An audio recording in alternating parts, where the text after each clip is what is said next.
এই সন্দেশখালির প্রভাব পড়েছে কিনা তা মমতা বন্দ্যোপাধ্যায়ের সভাগুলো দেখলেই বোঝা যাচ্ছে।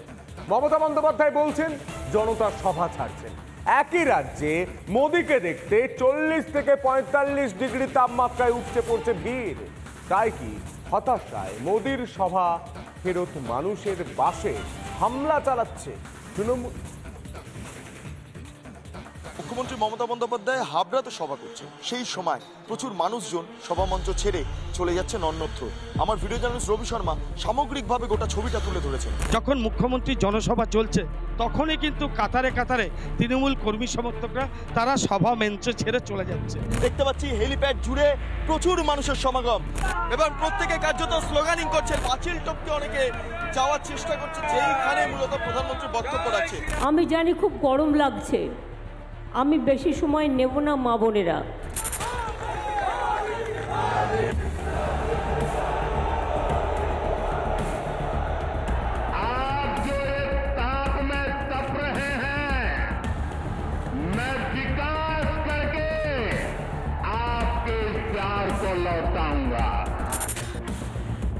দুই সভার দুই ছবি।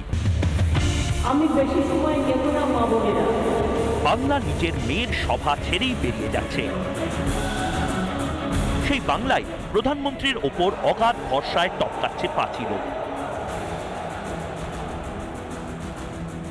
গরম, কিন্তু তার মেজাজ বদলায়নি। দুই সভাতেই একই রকম গনগনে আঁচ। তবু বাংলা জুড়ে দুই সভার দুই রকম ছবি এখন নিউ নর্মাল। শুধু মোদী না, যোগীর সভাতেও উপচে পড়া ভিড়।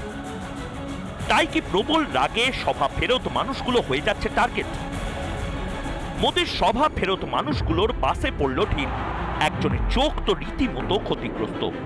যোগীর সভা ফেরত বাসেও একইভাবে চলেছে হামলা। কিন্তু কেন? ভয় না হতাশা? উত্তর লুকিয়ে ছবিতেই। যখন মুখ্যমন্ত্রী জনসভা চলছে তখনই কিন্তু কাতারে কাতারে তৃণমূল কর্মী সমর্থকরা তারা সভা মঞ্চ ছেড়ে চলে যাচ্ছে। পাঁচিলের বাইরে পাঁচিল টপকে তারা যাচ্ছেন সভা মঞ্চের দিকে, কারণ প্রধানমন্ত্রী বক্তব্য রাখছেন।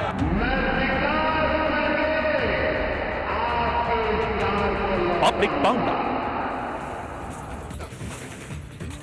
মেদিনীপুরের দুই হেভিওয়েট প্রার্থীর হাড্ডাহাড্ডি লড়াই। প্রতিপক্ষ তৃণমূল প্রার্থী জুন মালিয়াকে গুরুত্ব দিতে নারাজ অগ্নিমিত্রা পল। দুর্নীতির বিরুদ্ধে লড়াইয়ের ডাক দিলেন বিজেপি প্রার্থী। কি বললেন চলতে চলতে বলতে বলতে দেখুন।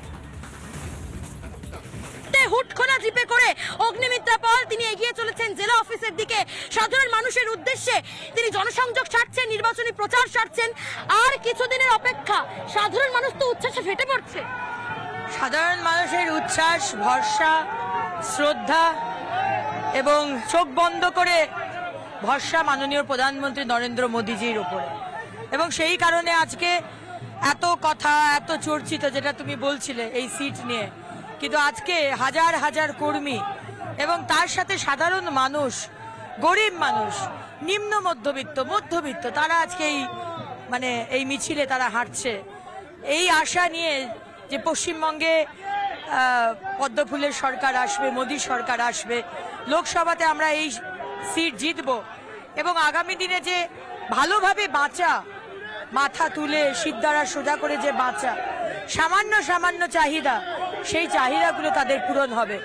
কারণ সরকার এসেছে, সরকার গেছে এই পশ্চিমবঙ্গে, কিন্তু গরিব মানুষের জন্য কেউ চিন্তা করে। বারবার লোকসভা ভোটের আগে আমরা দেখতে পাচ্ছি নরেন্দ্র মোদী তিনি বাংলায় আসছেন, মানুষের সঙ্গে কথা বলছেন, সাধারণ মানুষের সঙ্গে তিনি জনসংযোগ করছেন। কি বলবেন এই বিষয়টা? এবং আজকে আমার জন্য অত্যন্ত সৌভাগ্যে যে মাননীয় প্রধানমন্ত্রী, আমাদের অভিভাবক, তিনি পশ্চিমবঙ্গে এসেছেন। এবং লোকসভা বলে নয়, পশ্চিমবঙ্গ সবসময় মাননীয় প্রধানমন্ত্রী এবং বিজেপি সরকারের কাছে, কেন্দ্র সরকারের কাছে অত্যন্ত প্রায়োরিটি। এবং আমরা আজকে নাম্বার 1 ইন পরিযায়ী শ্রমিক, নাম্বার 1 ইন টেররিস্ট সাপ্লাই, আর নাম্বার 1 ইন উইমেন ট্রাফিকিং, মহিলাদের পাচারে। সুতরাং পশ্চিমবঙ্গকে বাঁচাতে হবে, কারণ ভারতবর্ষকে বাঁচাতে হবে। জুন মালিয়া আপনার প্রতিপক্ষ, কতটা হাড্ডাহাড্ডি লড়াই? আমি আগেই বলেছি যে তৃণমূলে যিনি দাঁড়িয়েছেন তিনি আমার কোনো কিছুই আমি তাকে খুব একটা ধর্তব্যের মধ্যে নিই না। বাট আমার লড়াইটা হচ্ছে মুখ্যমন্ত্রী মমতা বন্দ্যোপাধ্যায়, তৃণমূলের অপশাসন, তৃণমূলের নীতি আদর্শ, মানুষের ওপর অত্যাচার এবং তারপরে মিথ্যা কথা বলে চুরি ঢাকার চেষ্টা করা, আমার তার এগেনস্টে লড়াই, নীতি আদর্শের এগেনস্টে লড়াই। চাকরিহারা শিক্ষকরা আজকে সংগ্রামী যৌথ মঞ্চের সঙ্গে একসঙ্গে বসে অনশন করছে।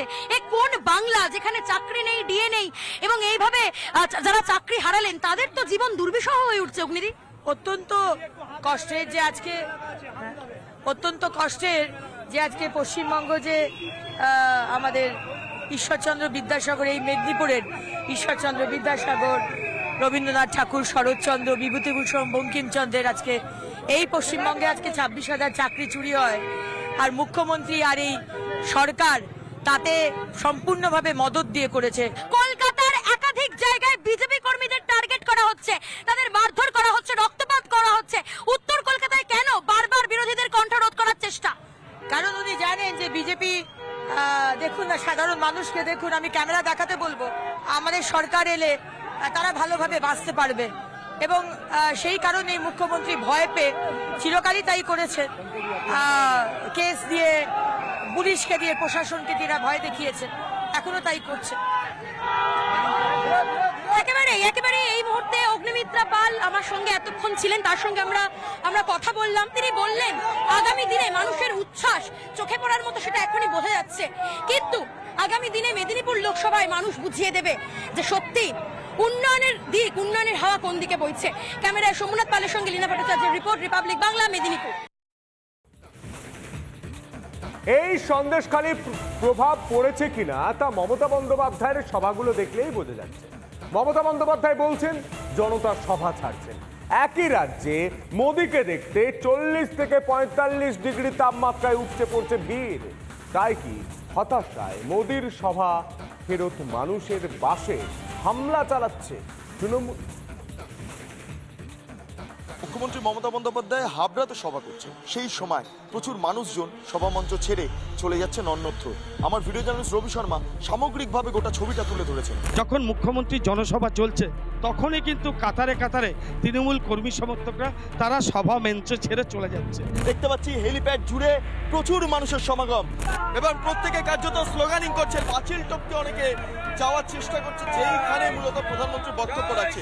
আমি জানি খুব গরম লাগছে, আমি বেশি সময় নেব না মা বোনেরা।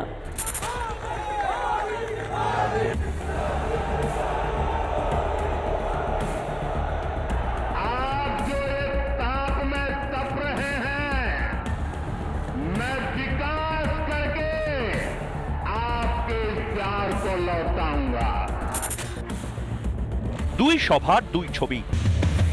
আমি বেশি সময় নেব না মা বোনেরা। বাংলা নিজের মেয়ের সভা ছেড়েই বেরিয়ে যাচ্ছে। সেই বাংলায় প্রধানমন্ত্রীর ওপর অগাধ ভরসায় টপকাচ্ছে পাঁচিল। গরম, কিন্তু তার মেজাজ বদলায়নি। দুই সভাতেই একই রকম গনগনে আঁচ। তবু বাংলা জুড়ে দুই সভার দুই রকম ছবি এখন নিউ নর্মাল। শুধু মোদী না, যোগীর সভাতেও উপচে পড়া ভিড়। তাই কি প্রবল রাগে সভা ফেরত মানুষগুলো হয়ে যাচ্ছে টার্গেট? মোদীর সভা ফেরত মানুষগুলোর বাসে পড়ল ঢিল। একজনের চোখ তো রীতিমতো ক্ষতিগ্রস্ত। যোগীর সভা ফেরত বাসেও একইভাবে চলেছে হামলা। কিন্তু কেন? ভয় না হতাশা? উত্তর লুকিয়ে ছবিতেই। যখন মুখ্যমন্ত্রী জনসভা চলছে তখনই কিন্তু কাতারে কাতারে তৃণমূল কর্মী সমর্থকরা তারা সভা মঞ্চ ছেড়ে চলে যাচ্ছে। পাঁচিলের বাইরে পাঁচিল টপকে তারা যাচ্ছেন সভামঞ্চের দিকে, কারণ প্রধানমন্ত্রী বক্তব্য রাখছেন।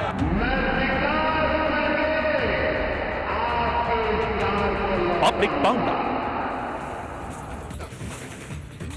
মেদিনীপুরের দুই হেভিওয়েট প্রার্থীর হাড্ডাহাড্ডি লড়াই।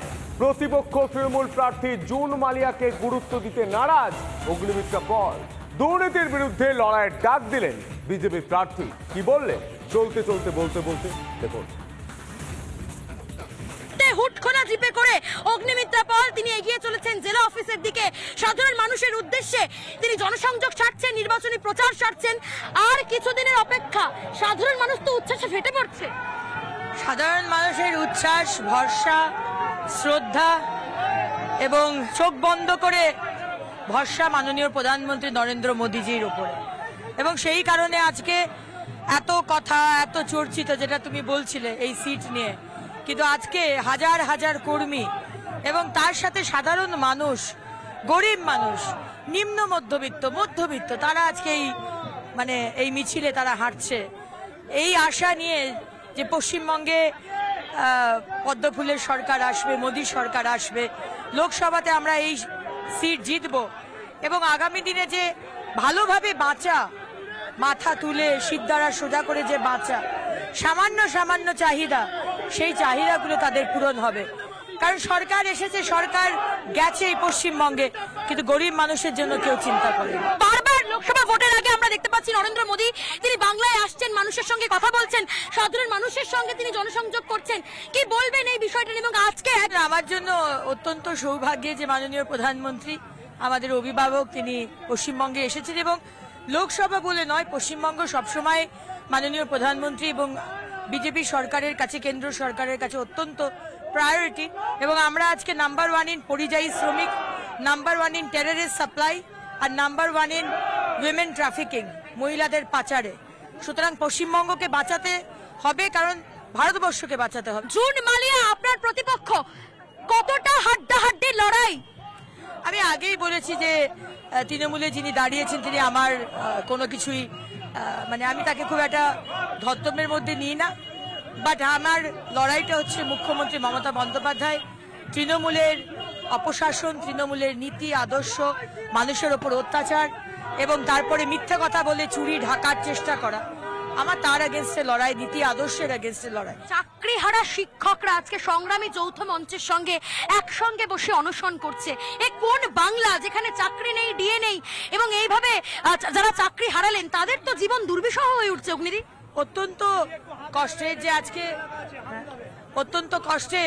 যে আজকে পশ্চিমবঙ্গ যে আমাদের ঈশ্বরচন্দ্র বিদ্যাসাগর, এই মেদিনীপুরের ঈশ্বরচন্দ্র বিদ্যাসাগর, রবীন্দ্রনাথ ঠাকুর, শরৎচন্দ্র, বিভূতিভূষণ বঙ্কিমচন্দ্রের আজকে এই পশ্চিমবঙ্গে আজকে 26,000 চাকরি চুরি হয়, আর মুখ্যমন্ত্রী আর এই সরকার তাতে সম্পূর্ণভাবে মদত দিয়ে করেছে। কলকাতার একাধিক জায়গায় বিজেপি কর্মীদের টার্গেট করা হচ্ছে, তাদের মারধর করা হচ্ছে, রক্তপাত করা হচ্ছে। উত্তর কলকাতায় কেন বারবার বিরোধীদের কণ্ঠ রোধ করার চেষ্টা? কারণ উনি জানেন যে বিজেপি, দেখুন না, সাধারণ মানুষকে দেখুন, আমি ক্যামেরা দেখাতে বলবো, আমাদের সরকার এলে তারা ভালোভাবে বাঁচতে পারবে এবং সেই কারণেই মুখ্যমন্ত্রী ভয় পেয়ে চিরকালই তাই করেছে, কেস দিয়ে, পুলিশকে দিয়ে, প্রশাসনকে দিয়ে ভয় দেখিয়েছে, এখনো তাই করছে। একেবারে এই মুহূর্তে অগ্নিমিত্রা পাল আমার সঙ্গে এতক্ষণ ছিলেন, তার সঙ্গে আমরা কথা বললাম। তিনি বললেন আগামী দিনে মানুষের উচ্ছ্বাস চোখে পড়ার মতো, সেটা এখনই বোঝা যাচ্ছে, কিন্তু আগামী দিনে মেদিনীপুর লোকসভায় মানুষ বুঝিয়ে দেবে যে সত্যি উন্নয়নের দিক, উন্নয়নের হাওয়া কোন দিকে বইছে। ক্যামেরায় সোমনাথ পালের সঙ্গে লীনা ভট্টাচার্যের রিপোর্ট, রিপাবলিক বাংলা, মেদিনীপুর।